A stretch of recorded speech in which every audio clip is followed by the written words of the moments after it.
High friend आमी आज आपनादेर साथे एक 2 पाउंडेर रसमालाई डल केकेर रेसिपि शेयर करछि। এই डल केकटा যদি আপনাদের পছন্দ হয়ে থাকে প্লিজ আমার চ্যানেলটা সাবস্ক্রাইব করবেন আর লাইক করবেন, কমেন্ট করতে ভুলবেন না। চলুন দেখে নেওয়া যাক এই রসমালাই কেকটা কিভাবে বানালাম। ময়দা, চিনি, তেল, ডিম, রসমালাই এসেন্স, ভ্যানিলা এসেন্স আর 1 চিমটে নুন। একটা শুকনো বাটিতে 4টে ডিম ভেঙে নিয়েছি। 15 সেকেন্ড বিট করার পর একটা ইলেকট্রিক বিটার দিয়ে 1 চিমটে নুন দিয়ে দিলাম।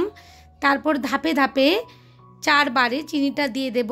একসাথে চিনি দেব না, একসাথে চিনি দিলে ফোমটা বসে যাওয়ার সম্ভাবনা থাকে। সম্পূর্ণ চিনি দিয়ে ভালোভাবে চিনি আর ডিম মিশিয়ে নিতে হবে। 5 থেকে 6 মিনিট বিটার দিয়ে দেখে নিতে হবে ঘুরিয়ে যে ফোমটা রেডি হয়েছে কিনা। দেখুন আমার ফোমটা এখনো রেডি হয়নি, আরও 2 মিনিটের জন্য বিট করে নিলাম। ভালোভাবে বিট করে নিয়ে দেখে নিতে হবে একটা লেখা যাচ্ছে কিনা। লেখাটা মিশে যাচ্ছে না, তার মানে হয়ে গেছে। এরপর তেল আর এসেন্স দিয়ে দিলাম, দিয়ে 5 সেকেন্ডের জন্য বিট করব, বেশি বিট করব না। বেশি বিট করলে চিনি আর ডিমের মিশ্রণটা বসে যাবে। ধাপে ধাপে 3 থেকে 4 বারে ময়দাটা মিশিয়ে নেব একটা হ্যান্ড উইক্সের মাধ্যমে, ধীরে ধীরে ঘুরিয়ে ঘুরিয়ে। কখনোই তাড়াহুড়ো করা যাবে না এক্ষেত্রে। দেখুন খুব সুন্দরভাবে ধীরে ধীরে ধীরে মিশিয়ে নিচ্ছি। খুব সুন্দরভাবে ব্যাটারটা রেডি হয়ে গেছে। আগে থেকে 2 পাউন্ডের একটা ডল কেকের মোল্ড রেডি করে রেখেছিলাম। 150 ডিগ্রি সেন্টিগ্রেডে 45 মিনিটের জন্য বেক করে নিয়ে চলে এসেছি। দেখুন লেয়ার কাট করে দেখে দিচ্ছি। যারা বিগিনার, যাদের লেয়ার কাট করতে অসুবিধে হয়, তারা সুন্দরভাবে এভাবে একটা ব্রেড নাইফ দিয়ে লেয়ার কাট করে নিতে পারবেন ধীরে ধীরে। কত সুন্দর নরম স্পঞ্জ রেডি হয়ে গেছে। একটু সাদা ক্রিমের সাথে ইয়েলো জেল কালার মিশিয়ে নিয়েছি। ঠিক বোর্ডের মাঝখানে বসিয়ে দিতে হবে। ভালোভাবে রসমালাই দিয়ে সোপ করে নিচ্ছি। রসমালাই কেকের ক্ষেত্রে কখনোই আমি জল আর সুগার দিয়ে করি না, সবসময় রসমালাই দিয়েই করার চেষ্টা করি। খুব সুন্দরভাবে সোপ করে নিয়ে বাদাম মিষ্টি লেয়ারে ভরে ভরে দিয়ে দ্বিতীয় লেয়ারটা আবার বসিয়ে দেব। একইভাবে সমস্ত কেকটাই ভরে নেব। দেখুন খুব সুন্দরভাবে সোপ করে নেবেন, না হলে ফ্রিজে রাখার পর কেকটা ড্রাই হয়ে যাওয়ার সম্ভাবনা থাকে। এক্ষেত্রে ধীরে ধীরে কাজটা করতে হবে। ক্রিমটা ভালোভাবে মাখিয়ে নিয়ে একেবারে ক্রাম কোটিংয়ের মতন করেই চলে যেতে হবে। দেখুন খুব সুন্দরভাবে মাখিয়ে নিচ্ছি ক্রিমটা। আবার বাদাম মিষ্টি এভাবে পুরো লেয়ারই ভরে দেব। যখন কাটার সময় মুখে মিষ্টি আর বাদাম পড়বে, খেতে খুবই সুন্দর লাগে। আপনারা বাড়িতে অবশ্যই ট্রাই করবেন আমার এই রেসিপিটা ফলো করে। একটা অসাধারণ কেক বানাতে পারবেন আর সবাইকে খুশি করতে পারবেন। এই সময় কাজটা ধীরে ধীরে করতে হবে, তাড়াহুড়ো করা যাবে না। দেখুন খুব সুন্দরভাবে যত্ন করে করে নেবেন একটা কেক, তো সবাই পছন্দ করবে নিশ্চয়ই। একইভাবে লাস্টের লেয়ারগুলোও করে নেব। ভালোভাবে মিষ্টি বাদাম দিয়ে ভরে দিলাম আর রসমালাই দিয়ে ভালোভাবে সোপ করে নিচ্ছি আর ক্রাম কোটিং করে নিচ্ছি ধীরে ধীরে।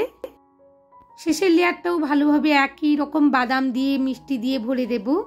এটা একটা ছোট্ট 6 বছরের বাচ্চা মেয়ের জন্মদিনের জন্য অর্ডার ছিল।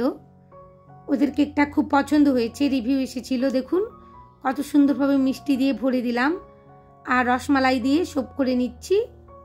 এবার ভালোভাবে ক্রাম কোটিং করে ফ্রিজের মধ্যে সেট করতে রেখে দেব। ভালোভাবে ক্রাম কোটিং করে নেবেন বন্ধুরা, নাহলে ফিনিশিং করার সময় খুব অসুবিধে হয়। ধীরে ধীরে কাজটা করতে হবে। দেখুন খুব সুন্দরভাবে ক্রাম কোটিং করে নিচ্ছি অল্প অল্প ক্রিম দিয়ে, যেহেতু এখানে ডিজাইন করব। দেখুন ধীরে ধীরে কম কম ক্রিম দিয়ে ফিনিশিং আনার চেষ্টা করছি। এখানে ডিজাইন করা হবে ক্রিম দিয়ে, তখন ক্রিমটা বেশি লাগবে খেতে, তাই কম ক্রিম দিয়েই ফিনিশিং করবেন ডল কেকের ক্ষেত্রে। বা যে কেকগুলোতে বেশি ডিজাইন করার থাকে ক্রিম দিয়ে, সেই কেকগুলোতে ক্রাম কোটিংটা যতটা সম্ভব কম ক্রিম দিয়ে করলে বাকি ক্রিমটা ম্যানেজ হয়ে যাওয়ার সম্ভাবনা থাকে। দেখুন, বেশি ক্রিম দিলে খেতে ভালো লাগে না কখনোই কোনো কেক। একটা স্ক্র্যাপার দিয়ে সুন্দরভাবে ঘুরিয়ে মসৃণ করে নিয়ে ফ্রিজের মধ্যে সেট করতে রেখে দিয়েছিলাম 15 মিনিটের জন্য। তারপর একটা ক্রাউন পরা খুব সুন্দর ডল বসিয়ে দিলাম, দিয়ে রোজ নোজেল নিয়েছি। রোজ নোজেল দিয়ে নিচের জামার যে ছোট্ট মেয়েদের বর্ডার থাকে সেই বর্ডারটা এঁকে দিচ্ছি সুন্দরভাবে ঘুরিয়ে ঘুরিয়ে। এইভাবে বর্ডার করে দিলে জামাটা দেখতে ভালো লাগে। আমি জামাটা বানানোর আগে জিজ্ঞেস করে নিয়েছিলাম কোন রঙের জামা পছন্দ করে ছোট্ট মেয়েটি, তো নীল রঙের পছন্দ করে বলেছিল ওর দিদি, সেই জন্য আমি নীল কালার মিশিয়ে নিয়েছি, অবশ্যই জেল কালার। দেখুন খুব সুন্দরভাবে একটু সাদা ক্রিমের সাথে 2 ফোঁটা ব্লু জেল কালার মিশিয়ে এত সুন্দর একটা কালার এসে গেছে। আর 46 নোজেল দিয়ে ঘুরিয়ে ঘুরিয়ে খুব সুন্দরভাবে একটা ডিজাইন করে নিচ্ছি।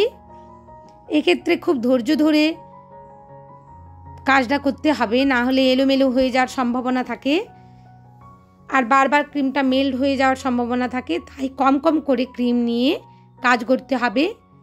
একসাথে বেশি ক্রিম নিলে হাতের গরমে ক্রিমটা মেল্ট হয়ে যাওয়ার সম্ভাবনা থাকলে ডিজাইনটা পারফেক্ট আসে না আর দেখতে খারাপ লাগে। তাই কম কম ক্রিম নিয়ে ফ্রিজের মধ্যে সেট করে ডলের ড্রেসটা করে নিলে খুব ভালো একটা পারফেক্ট ডল কেকের ড্রেস বানানো যায়। দেখুন খুব সুন্দর ঘুরিয়ে ঘুরিয়ে ডল কেকের ড্রেসটা বানিয়ে নিয়েছি। আবার একইভাবে কোমরের দিকেও বর্ডার করে নিচ্ছি। খুব সুন্দর দেখতে লাগছে। আপনাদের কেমন লাগছে প্লিজ কমেন্ট করে জানাবেন বন্ধুরা, তাহলে আমরা উৎসাহিত হই, আরও নতুন নতুন কাজ করার উৎসাহ পাই। আপনাদের ভালোবাসা সাপোর্টই তো আমাদেরকে এগিয়ে নিয়ে যায়। দেখুন কত সুন্দরভাবে ডলের উপরের অংশের যে বাকি ছিল সেই অংশটাও সুন্দর করে করে নিচ্ছি, জামার ফিতে করে দিচ্ছি। আপনারাও এভাবে চেষ্টা করবেন আমার ভিডিও দেখে, নিশ্চয়ই একটা ডল কেক বানাতে পারবেন, সুন্দর একটা ডল কেক। হাতটা নামিয়ে জামার ফিতেগুলো করে নিলাম খুব সুন্দরভাবে।